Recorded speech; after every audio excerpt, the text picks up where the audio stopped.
In continuation of its onslaught against crude oil theft, security consultants of the Nigerian National Petroleum Company Limited (NNPC) and officers of the Nigerian Army have caught up with another syndicate neck deep in the trade.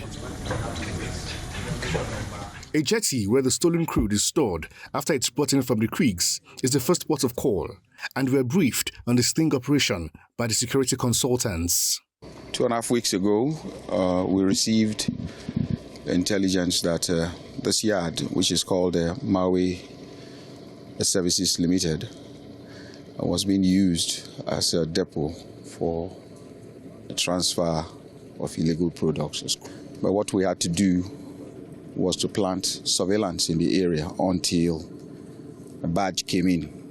But it did about 2 trips. It was on the 3rd trip we didn't think that there was going to be that much sewage in this place for a truck to be coming in and going out, and we had to apprehend the truck.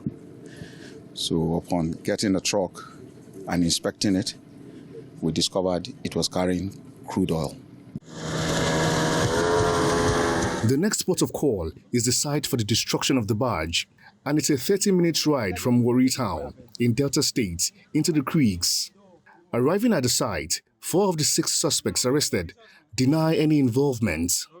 The company that hired us, they are licensed. You saw the license and you confirmed it? I don't saw it because it's not on my capacity to look at that license. I'm just a... So who did it on behalf of your company? Who looked at it?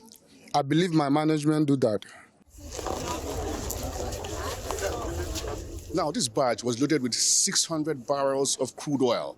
It's yet to be known who the real players are, but arrested on this particular barge were 6 people by security agencies. Now, this barge is in the process of being destroyed. However, some have raised the question of the effects on that on the environment.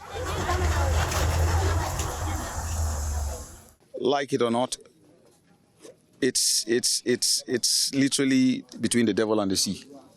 Where do you evacuate the oil to? Number one, can't keep it in my house, can't keep it in yours. You know, if we incinerate it, it's much better because it goes into the atmosphere. Not that it is the best, but first it serves as a lesson that this is not the best business to go because you are seeing it that this is how you're going to end up if you continue with it. So the most important thing is the lesson. You know, that's why if you go to places like Port Harcourt, now even this region, you find different type of fish coming in now because people are beginning to reduce the rate at which they do this. Port Harcourt atmosphere is literally very, very clean now if you look at it compared to those days where it had black suits. To avoid the situation that occurred the last time the exercise happened, where one of the people who lit the fire was almost killed by the explosion, we watched the exercise from a distance. Dele Omoyeni, Channels Television News.